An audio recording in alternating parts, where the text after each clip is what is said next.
So somebody gets infected with COVID-19 and then the body mounts an immune response. Everybody knows in HIV that, for instance, when we're doing HIV rapid testing, we're looking for antibodies. So it's the same thing with COVID as well, that we could look for antibodies to COVID. But the challenge with the antibody tests is that firstly, they only come a few days later because it takes time for the body to mount an immune response.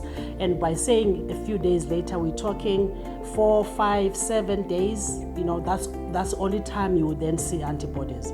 So there's a delay. You will miss, therefore, the acute infections, from day 1 to 5 if you use the antibody test.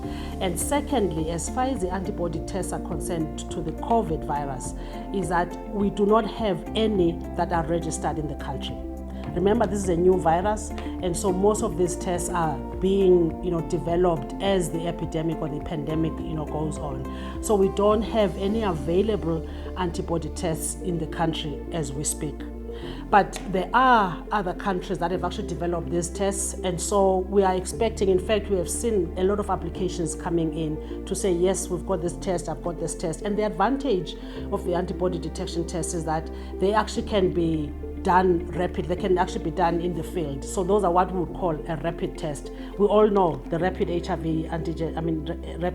testing, that it can be done, everywhere. So we're hoping that we also can get antibody tests to COVID that would be, we can be able to use them, be used by field workers.